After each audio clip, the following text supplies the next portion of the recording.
일주일 동안 평안하셨습니까? CTS 스페셜 크리스찬 초대석의 김정희 사모입니다. 네, 안녕하세요. 전임원 목사입니다. 네, 목사님, 교회가 가진 가장 중요한 사명이 뭘까요? 영혼을 구원하는 일이죠. 전도와 선교. 맞습니다. 예수님께서도 저희들에게 땅끝까지 이르러서 내 증인이 되라고 명령을 하셨는데요. 바로 이 선교야말로 교회가 가진 가장 중요한 사명이 아닐까 싶습니다. 오늘은 이 선교 사역에 집중하고 있는 교회를 모셨는데요. 한 달에 70명 이상이 넘는 그 선교사님들을 후원하고 계신 장흥중앙교회 목사님과 장로님 이 자리에 모셨습니다.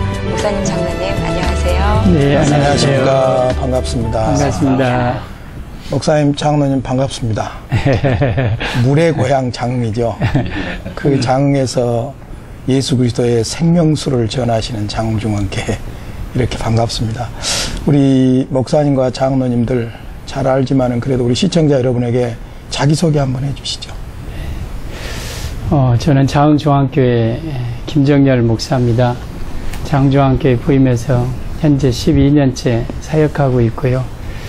전도와 선교에 대한 목표를 가지고 하나님이 기뻐하시는 영혼 구원을 위해서 힘쓰고 있는 목사입니다. 네. 장흥중앙교회를 섬기고 있는 박송남 장로입니다. 네. 네, 저는 장흥중앙교회 임봉기 장로입니다. 선교위원회 위원장직을 맡고 있습니다. 그 장로님, 장흥중앙교회 그러면 또 장흥지방에서는 굴지의 교회고 다 잘 아시죠. 그런데 기왕에 나오셨으니까 장흥중앙교회가 어떻게 시작된 교회인가 좀 교회 소개 좀 장로님 해주시겠어요? 예. 네, 장흥중앙교회는 1910년 10월 달에 그 장흥에 있는 남문 고개의 가정에서부터 출발이 됐습니다. 초대 선교사님으로 오셔서 교회를 이렇게 설립하게 되신 선교사님은 우리나라 이름으로 조하파 선교사님이십니다. 그 후로 우리 목사님께서 지금 15대 목사님으로 부임하셔서 열심히 선교에 전념하고 있고 온 교회가 한 마음으로 이렇게 잘 섬기고 있습니다. 그러니까 조화파 선교사님에 의해서 시작이 됐고 1910년이니까 100년이 다 됐네요. 100년이 넘었어요. 역사와 전통이 있는 교회. 장흥중앙교회가 71명의 선교사님과 또 59개 미자립 교회를 섬기고 계신다고 들었는데요. 정말 쉽지 않은 일일 것 같습니다. 어렵지 않으셨어요? 어떠세요, 장로님? 그것은 우리 성도들이요, 저희 담임 목사님을 중심으로 해서 전도와 선교의 비전을 가지고 이렇게 하기 때문에 아주 즐거움을 가지고 하는데요. 특별히 우리 장흥중앙교회는 4분의 단독 선교사를 파송했고 71분의 선교사님들을 후원하는데, 그 후원하는 데는 일가정 1선교사 후원하는 운동을 시작하셨습니다.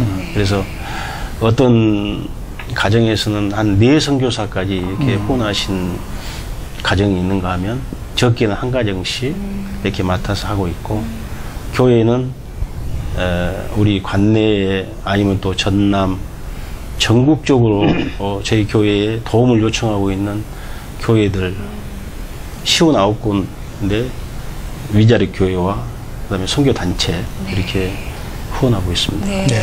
파송 선교사가 4명이나 되신다고요? 단독 선교사. 단독. 그럼 또 어떤 나라들을 선교하고 계신가요? 95년에 그 인도 벵갈로 지역에 김봉식 정미숙 선교사님 파송해서 지금 사역하고 계시고요. 제2 선교사로는 필리핀의 민다나오에 우리 장성환 이주영 선교사님, 그리고 이제 100주년 기념으로 제3 선교사를 남미 수리남에 유명한 이인의 선교사님, 그리고 작년인가요? 작년 가을에 제4 선교사로 필리핀의 이양동 정수님 선교사님, 태국에 정수님 이양동 선교사님 파송했습니다. 그 교회가 규모가 크든지 작든지 간에 나는 항상 그런 생각을 하거든요. 교회가 하나님이 원하시는 본질에 집중하면 하나님이 그 교회에 복을 주시고 또 행복한 목회가 되도록 하신다. 저는 그 철학을 분명히 가지고 있거든요. 그런데 목사님 어떻습니까? 내가 두 가지를 물어볼게요. 하나는 선교에다 집중하고 목회를 하면서 교회가 어떻게 변했는가. 그 다음 두 번째로는 그 가장 중요한 것은 교회가 목사님 목회 철학이거든요. 그럼 목사님이 지금 선교에 대해서 철학을 가지고 집중하니까 온 교회가 그렇게 가는 거잖아요. 그렇다면 목사님이 그런 선교 목회를 하시게 된 어떤 기본이나 철학이나 계기가 있다면 그 두 가지를 좀 말씀해 주시죠. 저는 제가 장흥중앙교 41살 때 젊은 나이에 부임을 그래도 읍지역에서는 규모 있고 역사 있는 교회에 부임했잖아요. 네. 제가 하나님께 그때 심각하게 심도 있게 물어봤어요. 하나님, 제가 장흥중앙교 젊은 나이에 부임해 왔는데 어느 방향으로 하나님의 교회를 세워나갈까요? 그때에 하나님께 그 교회의 방향성을 놓고 이렇게 많이 기도를 했습니다. 근데 그때 하나님께서 제 마음속에 영혼 구원 목회해라, 전도와 선교 목회해라. 그러면 내가 너의 교회와 너의 사역을 책임지겠다. 이런 하나님의 강력한 그 메시지가 제 개인적으로 임했어요. 그래서 그때부터 지금까지 우리 교회 표어는 오직 전도와 선교하는 교회. 이게 영구 표어입니다. 마가복음 16장 15절 너희는 온 천하에 다니며 만민에게 복음 전파하라. 이것이 교회의 본질이고 하나님이 세운 목적이고 저를 목사 삼은 이유고 나에게 성령을 주고 장흥중앙교회 보낸 이유라. 저는 그렇게 확신하고 그때부터 우리 성도님들과 함께 전도와 선교하는 교회 만듭시다. 이것이 우리 교회에 세운 이유입니다. 여러분들을 구원하신 이유입니다. 우리에게 물질 주시고 은사 주신 이유입니다. 그러면서 교회 방향을 오직 전도와 선교를 위해서 이렇게 쭉 진행해 왔거든요. 근데 감사하게도 우리 장로님들, 성도님들이 성령님이 하신 것이죠. 저와 똑같은 마음을 하나님이 그 마음속에 부어주시더라고요. 그래서 교회가 물론 제가 부임하기 전에도 좋은 교회였고 많은 주의 일을 한 교회였지만 이제 여러모로 분산되었던 일들을 한 곳으로 집중하게 된 계기가 된 것 같아요. 그래서 그 이후로 교회가 양적으로나 질적으로나 물질적으로 10여 년 전하고는 많이 이렇게 하나님이 은혜 많이 주셔서 지금까지 이 사역을 우리가 힘들지 않겠느냐 하지만 우리는 장로님 말씀하신 것처럼 전혀 부담으로 생각하지 않고 기쁨으로 생각하고 주님 오실 때까지 사명 감당하려고 온 교회가 똘똘 뭉쳐서 일하고 있습니다. 그렇게 되기까지 이제 목사님이 자라온 과정에서 신앙적인 분위기가 있었을 거예요. 근데 어떻습니까? 원래 믿는 집에서 이렇게 태어나셨어요? 제 아버님이 목회자이셨어요. 제 아버님, 저희 할아버지부터 신앙생활을 하셨고, 제가 친가 쪽으로는 제가 3대고, 특별히 제 외가 쪽으로는 대대로 장로님 가정이에요. 저희 외할아버지도 장로님이고, 저희 그 증조 할아버지도 장로님이시고, 저희 어머니 해서 제가 4대째, 저희 친가는 목회자 가정이고, 저 외가는 장로님 가정이고, 그러면서 신앙의 뿌리를 제가 받고 이렇게 은혜 가운데 살지요. 그래요. 목사와 장로로 당회가 구성되는데 목사님 집안은 목사 집안이고 외갓집은 장로님 집안이고 그러니까 우리 목회를 잘하신 것 같아요. 어때요? 그렇게 이제 저는 사실 부모님 때부터 이렇게 신앙생활 하신 분들은 무조건 존경하거든요. 그 부모들이 얼마나 진실하게 자식을 위해서 기도했겠어요. 사실 그 열매들이 지금 나타난 거 아니겠어요? 그런데 그렇게 목회자 집안에서 자랐으니까 당연히 목회자 되겠다 그랬습니까? 아니면은 목회자로서의 어떤 그 계기가 있을 거 아니에요? 네. 저도 많이 이렇게 반항했습니다. 제가 어렸을 때는 제 별명이 사무엘이었어요. 목회자 가정이니까 당연히 예쁘게 신앙생활해서 제 선생님들이 붙여준 별명이었는데 제가 고등학교 때부터 반항을 했어요. 그것은 왜 목회자 가정이 왜 이렇게 가난하냐. 나 되게 가난하게 살았거든요. 왜 이렇게 가난하고 그러느냐. 하나님이 축복하신다 했는데 눈으로 보이는 축복이 뭐냐. 그래서 제가 고등학교 2학년 때부터 대학교, 군대 약 7, 8년 동안 이렇게 많이 방황을 했어요.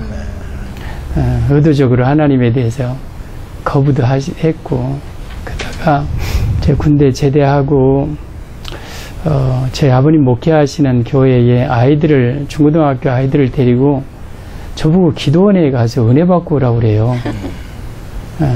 근데 저는 아직 세상 것도 다 끊지 못하고 있는 상태였거든요.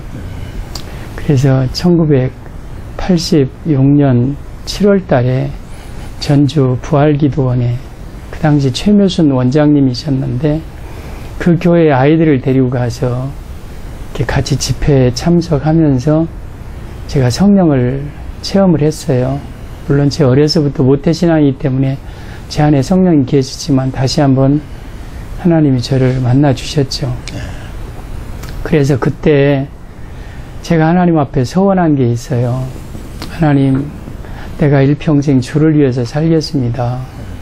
그런데 지난 8년여 동안 아버지의 마음을 그렇게 아프게 한 것을 보면 내가 보통으로 살아서는 안 됩니다.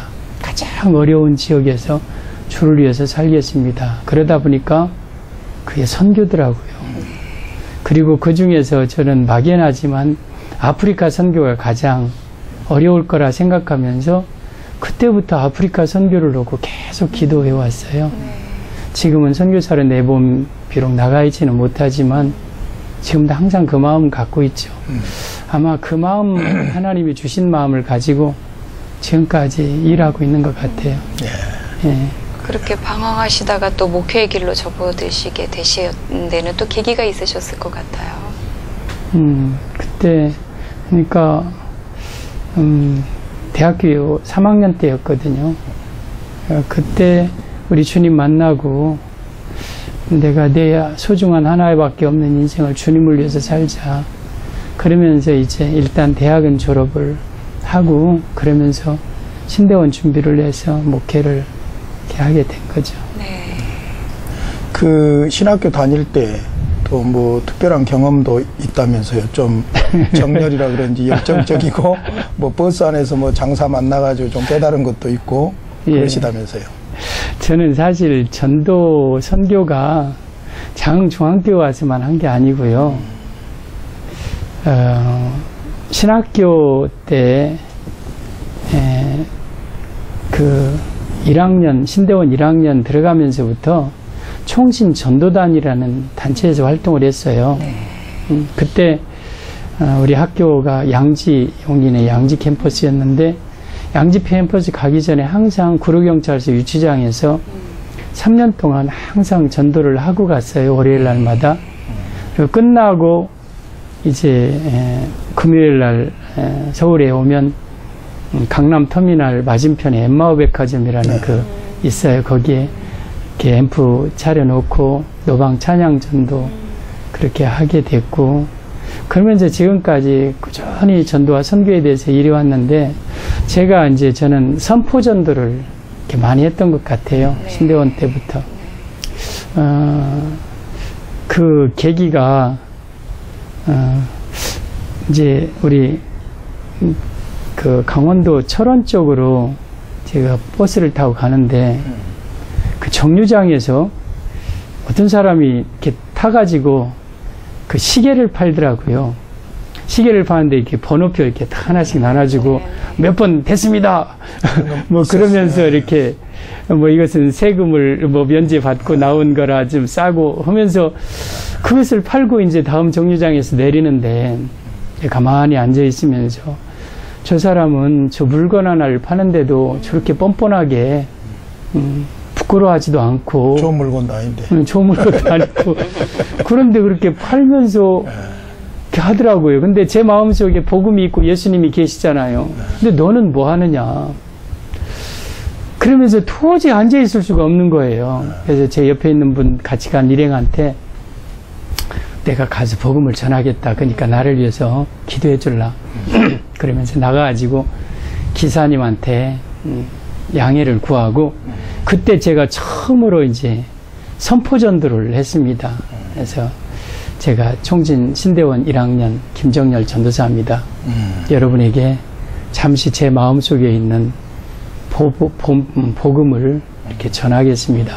그러면서 그때 이제 선포전도를 하고 그 이후로 그것이 이제 저의 그 전도의 삶이 되었던 것 같아요. 그래서 지하철을 타든 버스를 타든 어디에 타든 먼저 빈자리에 앉지 않고 빈자리에 앉아있다가도 미안해요. 하나님께. 네가 지금 여기 앉아있냐. 너 먼저 하나님 말씀 전해야지. 그러면서 하나님 말씀을 이렇게 전하고 전도지 나눠주고 그래야 앉아야 그래야 좀 마음에 안심이 되고. 근데 요즘 선포 전도하는 사람들이 좀 거부감도 좀 주잖아요. 목소리로 뭐, 주 예수 믿으라. 막 그러면 다른 사람들한테. 근데 저는 제 복장이 말쑥하고 단정하고 그리고 거부감 주지 않는 범위 내에서 예수님을 전하려고 애를 썼습니다. 그것이 이제 전도하기 계기가 됐고 오늘날 장중앙교회까지 계속 이어진 것 같아요. 그러니까 그렇게 되기는 한 20여 년 이상 오래됐죠. 그러셨네요. 또 이제 그 외에도 예를 들어서 뭐 낙도섬 선교도 하셨다고 그러는데 그건 어떻게 된 거예요? 저는 지금도 아까 우리 사모님이 처음에 오프닝 멘트 하실 때 교회 본질이 뭐라고 생각하십니까? 하니까 전도와 선교라고 목사님 말씀하시는데 제 가슴을 가장 두드리는 말이 예수님이라는 말과 전도와 선교입니다. 그 말만 들으면 지금도 제 가슴이 막 이렇게 뜨겁게 달아올라요. 제가 그 신대원 다니면서 그 전도 선교라는 데는 지금 공부는 좀 못했어요. 전도 선교하는 데는 다 쫓아다녔어요. 왜 내가 그거 해야 될 일이니까. 그래서 뭐 터미널 전도, 총신 전도, 그리고 낙도 선교, 장애인 미랄 선교, 뭐 이런 일들 막 이렇게 쫓아다녔고요. 그 여름에는 우리가 교회 봉고차, 우리 전도단 봉고차가 하나 있어요. 그 앰프 실어가지고 이렇게 각 전국을 다니면서 투어하면서 전도하고 광장에서 선포 전도하고 어려운 오지 가서 성경학교 하고 그런 사역들을 여름마다 이렇게 하고 또 그 총신 낙도선교단이 있어요. 그 낙도선교단에서 제가 주 멤버는 아니지만 저는 총신 전도단이 주 그 활동 영역이지만 낙도선교도 귀하다 생각을 해서 계속 이렇게 낙도선교를 같이 하게 됐죠. 그것이 저의 어쩌면 국내 목회로 유턴하는데 결정적인 계기를 맞이하게 된 게 낙도선교입니다. 낙도 선교 하시면서 낙도가 섬 아닙니까? 네. 바람도 맞았죠. 그러죠. 제가 3학년 1학기 겨울 사역 때였어요. 우리가 낙도를 그냥 오는 게 아니거든요. 일주일 동안 합숙하고 일주일 동안 준비해서 오니까. 근데 목포까지 왔더니 폭풍주의보 내렸대요. 근데 우리가 가는 섬은 그 신안에 오이도라는 섬이거든요. 목포에서 배를 타고 비금, 도초에서 비금에서 오이도. 근데 목포에서 이제 우리 본부 측에서 이렇게 배를 빌려가지고 비금도까지는 데려다 주더라고요. 그래서 비금에서 우리가 일주일 동안 그냥 비금에도 교회 많으니까 사역하고 가야 되느냐. 근데 그때 제가 우리 5명이 조장이었습니다. 근데 저를 기다리고 우리를 기다리는 그 우이도의 예리마을에 12호 그 영혼들이 있어요. 가야 된다. 그래서 그때 그 우이도에다가 이렇게 지서에다가 전화를 걸어서 배를 빌렸어요. 조그만 이렇게 통통통통 하는 배를. 그 배가 이렇게 오더라고요. 그래서 이제 그 배를 타고 처음에는 조금 이렇게 좀 잔잔했는데 이렇게 섬을 벗어나니까 저는 그런 배를 처음 타봤습니다. 그야말로 성경에 막 하늘에 올랐다가 땅에 내리고 막 이게 큰 풍랑을 만났는데 그 내가 이렇게 갑판에 있으면 서 있을 수가 없어요. 그래서 몸을 밧줄로 그 앞에 뱃머리하고 이렇게 묶어야 돼요. 그 배 안에 있는 물건들은 45도 기울이면 다 바다로 떨어지고, 그리고 그 안에 이제 선장실 안에는 이제 자매들 3명이 타고, 또 거기 의도에 같이 가는 2-3명이 거기 타고, 그러면서 한 1시간이면 갈 예리라는 마을을 한 2시간 반, 거의 3시간에 걸쳐 갔어요. 갔는데 그 선장님이 하는 말이 나 이런 배를 처음 몰아봤다고, 내가 미쳤다고, 왜 왔는지 모르겠다고. 근데 저도 그런 배를 처음 탔고요. 저는 그때 순교하는 줄 알았어요. 근데 나중에는 순교하고 싶은 생각이 들었지만 처음에는 막 회개가 나오대요. 살려달라고, 잘못했다고, 용서해달라고. 지금 죽어도 천국 가야 되니까 얼마나 회개 많이 했는지 몰라요. 그러다가 나중에는 하나님이 너 이렇게 죽으면 순교잖아. 복음 전하다가 그냥 죽음 각오해. 그 마음 주에서 이제 갔는데, 그때 낙도에서 제가 많은 체험들을, 섬에 도착해서도 이렇게 체험들을 했고, 뭐 그런 걸 좀 더 얘기해도 되나요? 네. 그때 이제 우리 예리라는 마을에 선착장이 없어요. 근데 이제 배를 바위에다 대고 스크류를 강하게 돌려서 이제 판자 하나 대고 넘어가는 거예요. 근데 도저히 거기를 넘어갈 수가 없어요. 그래서 이제 좀 더 가면 진리라는 마을에는 선착장이 있어요. 그래서 진리라는 마을에 이제 내려서 짐을 싣고 이제 1시간 정도 되는 예리라는 마을로 산을 넘어서 가는 거예요. 근데 비도 굉장히 많이 왔어요. 그때 한 찬양이 복음 들고 산을 넘는 자들의 발길, 기타 하나 메고 우리가 가서 인형극 할 것, 선물들 준비하고 또 우리 먹을 부식들 준비하고, 예리라는 마을에 갔더니 사람들이 깜짝 놀라요. 어떻게 이 파도를 뚫고 왔느냐. 그렇죠. 목숨 걸고 왔다. 그러면서 성령님이 그 마음을 감동시켜 주더라고요. 우리가 4번 여름 겨울로 갔는데 그때까지는 아이들만 전도를 했어요. 어른들은 안 되더라고요. 섬 지역이 방박하고. 근데 그때 마음을 확 열더라고요. 그러면서 저 사람 속에는 뭔가 있다. 그 사람들이 동일하게 느끼더라고요. 근데 그뿐만 아니라 거기에 이제 무당하고 거의 같은 레벨의 우리 하기미 엄마가 있었어요. 그 하기미 엄마가 관리하는 폐허가 있었는데 우리 남자들은 그 숙소를 하고 여자 자매 3명은 그 위에 있는 현애네 집에 숙소를 하고, 그리고 이제 새벽 기도는 우리가 그 밑에 하기미가 빌려준 집에서 하는 거예요. 근데 그때 하기미 엄마가 불을 때다가 불을 냈어요. 그 집에다가. 새벽에 우리가 일어나 보니까 막 집이 불이 나는 거예요. 그러면서 그때 만약에 내 생각에 여기서 불이 나서 우리가 잘못되면 이 섬은 선교가 끝난다. 그러면서 정말 예수의 이름으로 목숨 걸고 불을 껐어요. 예수의 이름으로 불도 꺼지대. 나 그거 체험했네요. 물로만이 아니라 예수의 이름으로 불도 꺼지더라고요. 물은 조금 뒀는데 엄청난 불길이 그걸로 잡히더라고요.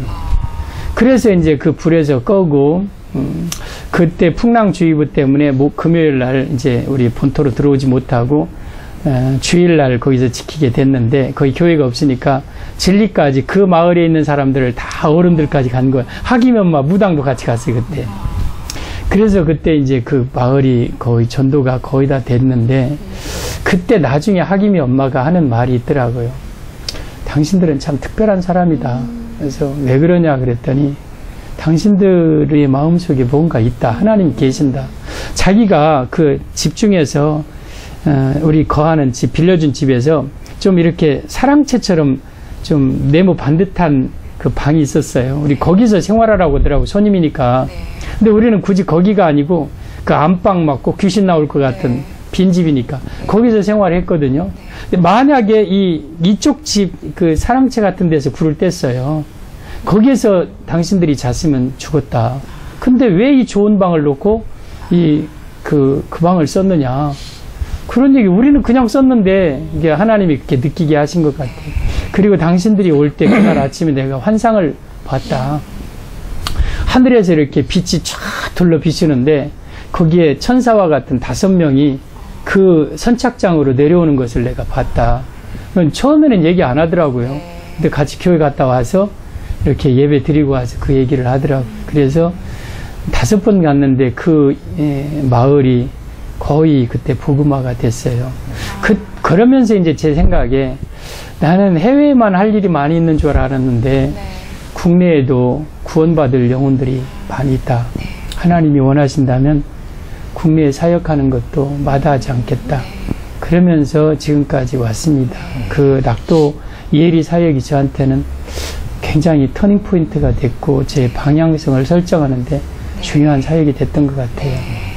네. 이제 우리가 사실 이 TV를 보고 계신 분들에게 선교에 대해서 좀 도전을 주는 차원에서 뭐 교회 자랑이라면 좀 그러지만은 교회가 그렇게 선교를 함으로 말미암아 어떻게 변했는가 하는 것들을 주님 중심에서 좀 한마디씩 간증을 해 주신다면은 이제 우리 시청자 여러분들께서도 아, 선교가 이렇게 참 소중한 것이구나 그걸 느낄 수 있을 것 같아요. 그래서 장흥중앙교회 자랑이라고 할까, 좋은 점이라고 할까, 그런 부분들을 세 분 다 한마디씩 해주시면 좋을 것 같아요. 저희 목사님은 참 감동을 잘 받으세요.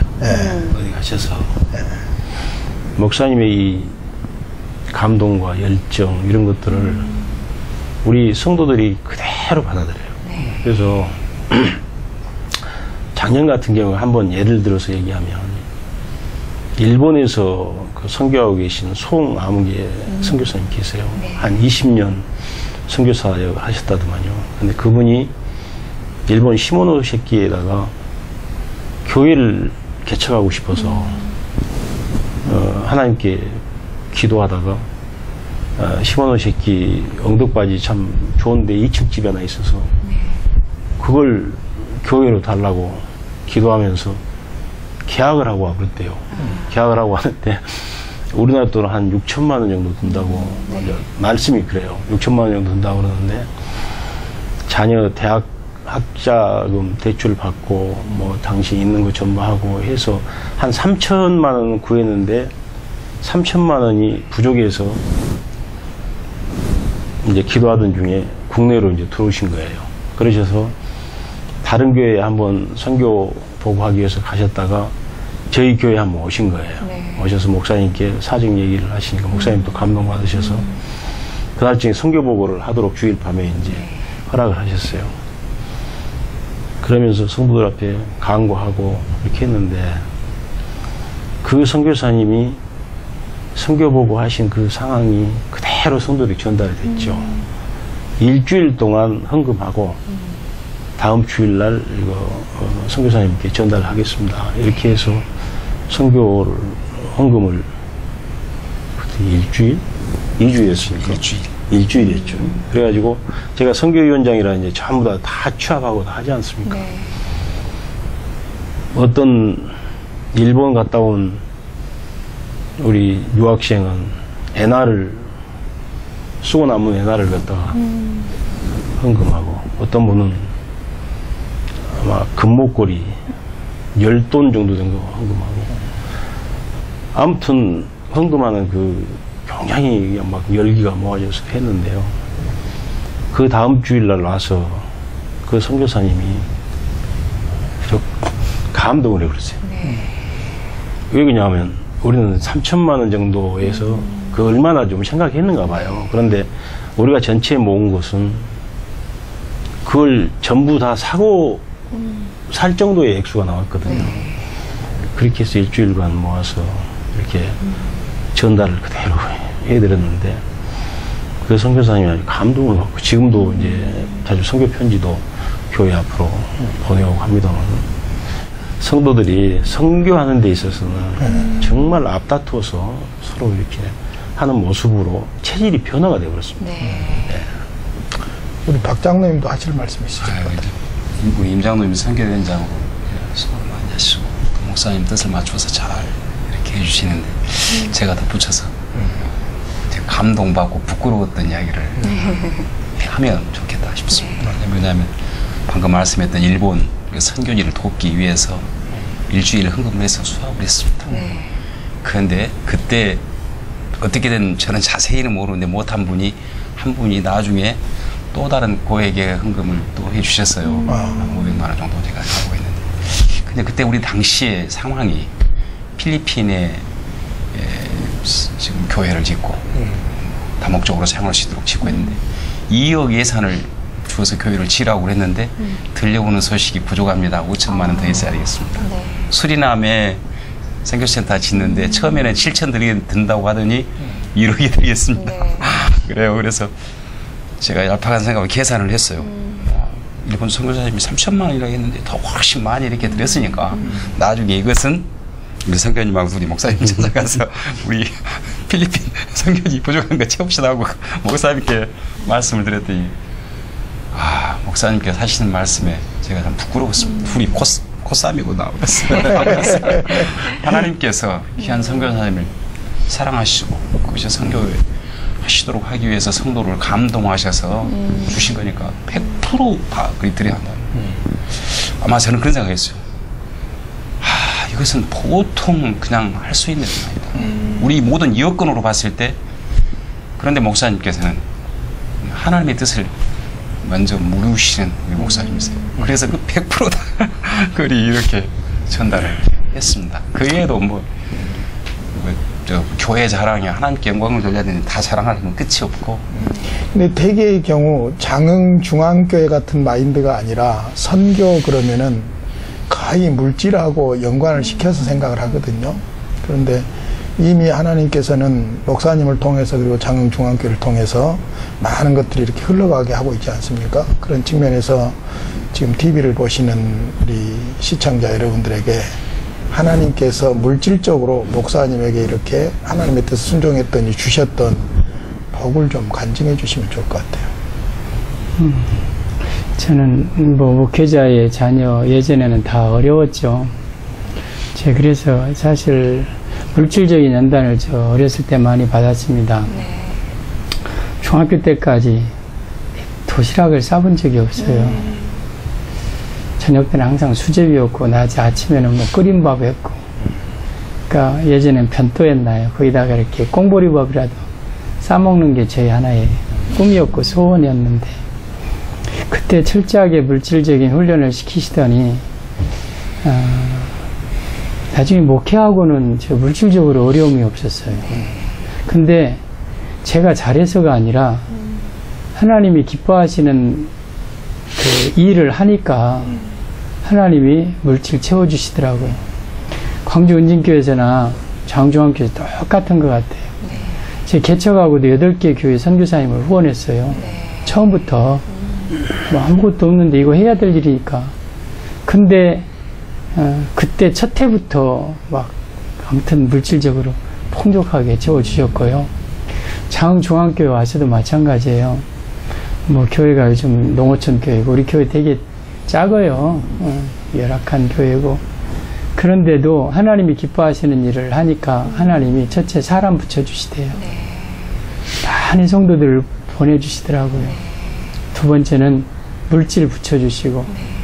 그래서 우리 교회가 작년에 이렇게 결산하고 보니까 7억 한 3천 정도를 선교비로 썼더라고요.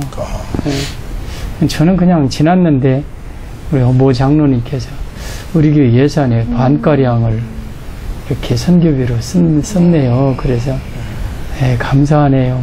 50% 선교비로 썼다면 감사하죠. 그러나 제 마음속에는 이거보다 더 해야 돼요. 제 마음에는 하나님이 주신 물질 이거 하라고 주신 건데. 그러니까 선교하니까 아무리 경제적으로 어려워도 지역이 어려운 지역에서 목회해도 부족함이 없도록 채워주시더라고요. 하나님이 죽은 하나님 아니잖아요. 살아계신 하나님이 물질의 주관자이신 하나님이 기뻐하시는 영혼 구원을 위해서 돈 쓰는데 만약에 우리 교회 말라버리면 우리가 파송한 선교사님들, 우리가 돕고 있는 미자리 교회 선교사님들 힘들잖아요. 그거 하나님이 아시죠. 그러니까 물질 마르지 않게 하셔요. 재미있는 일화였습니다. 그만 이야기하려고 그랬는데 한 번은 당회에 모이셔서 당회를 모였는데 목사님 하신 말씀, 선교는 하나님이 기뻐하신 것이니까 2억 빚내갖고 선교하시죠. 네. 교회가 현금으로 있는 게 없으니까 2억 빚내서 선교하자고 해서 저는 처음에 속을 했어요. 빚을 내서 선교를 해. 그랬는데 목사님께 원하시는데 그렇게 합시다.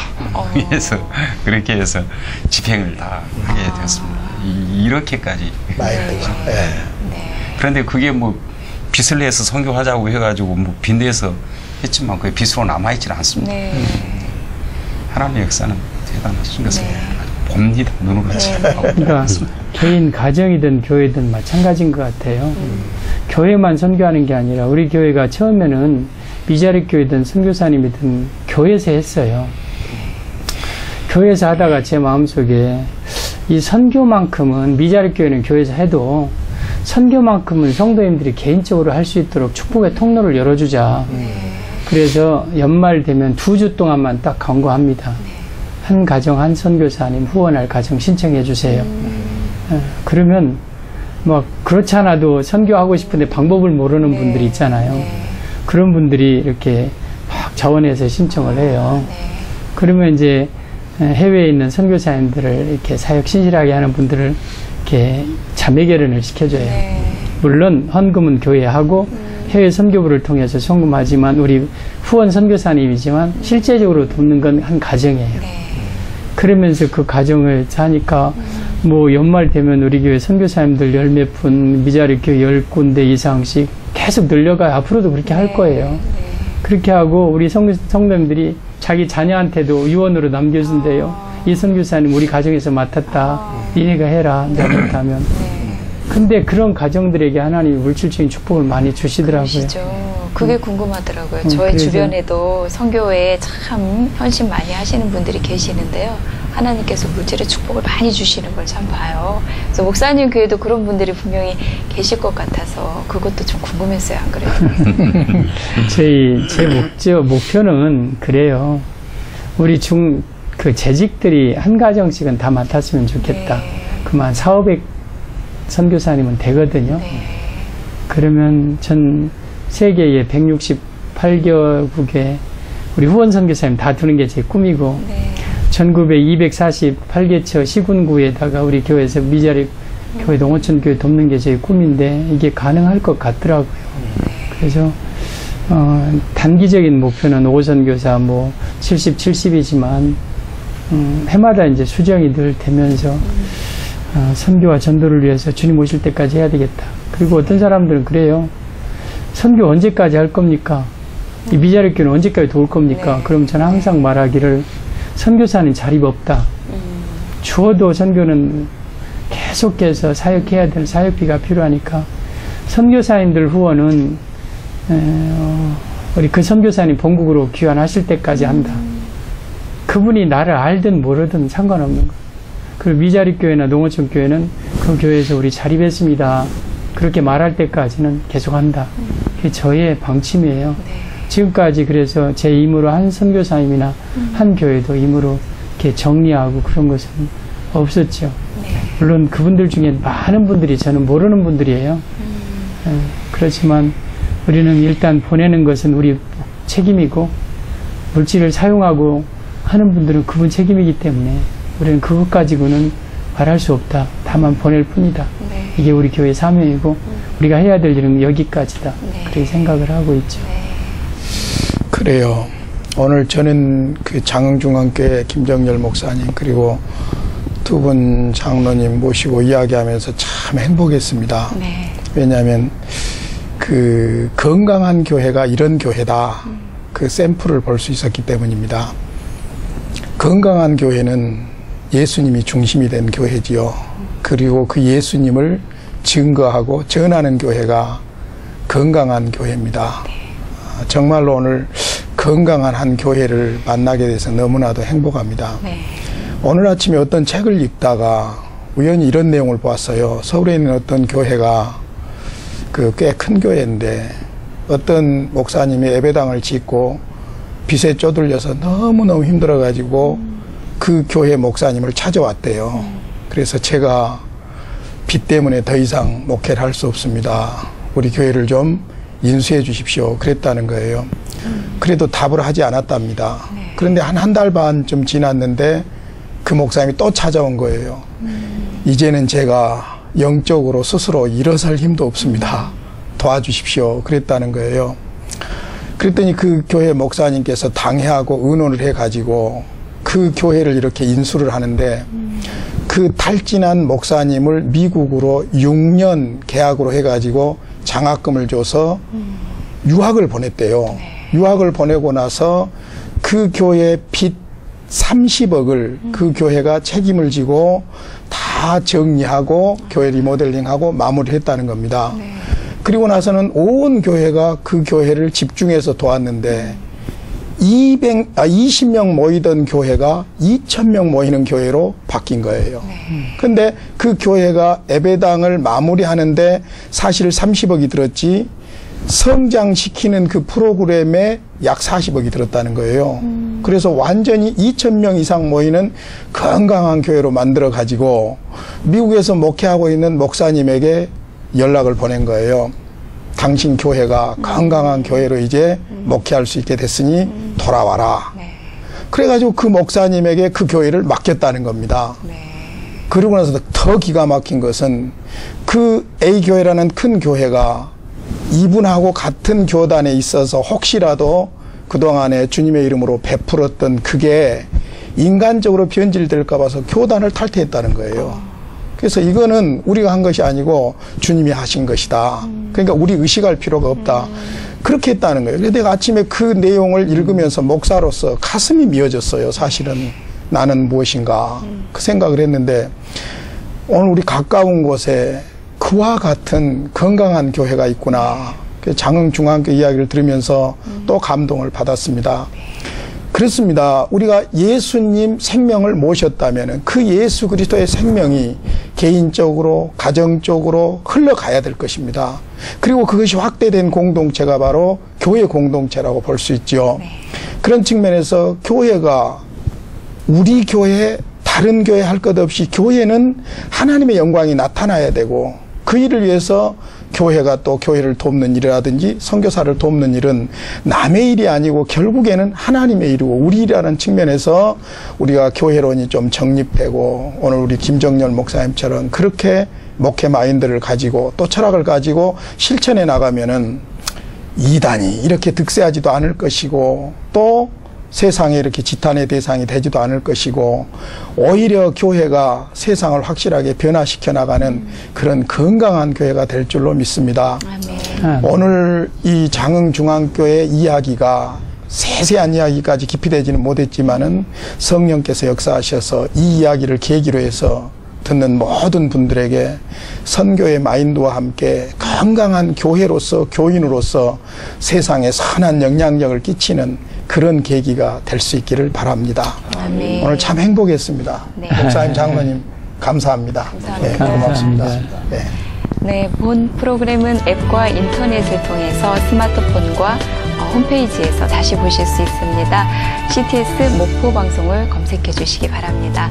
저희 프로그램은 여러분의 기도와 후원으로 이루어지고 있습니다. 방송 보시고 감동되시는 분들은 또 아래 전화번호로 후원하실 분들 연락 주시기 바랍니다. 감사합니다. 네. 우리 CTS 목포 방송은 지역 방송이에요. 그래서 우리 지역에서 정말로 주님을 드러낼 수 있는 아름다운 이야기나 간증거리가 있으면 또 언제든지 연락 주십시오. 여러분의 이야기가 내 이야기고 내 이야기가 우리 이야기고 그래서 이 지역 사회에 예수님 이야기가 많이 회자됐으면 좋겠습니다. 좋은 간증거리도 있으면 연락 주십시오. 시청자 여러분 감사합니다. 안녕히 계십시오. 안녕히 계세요.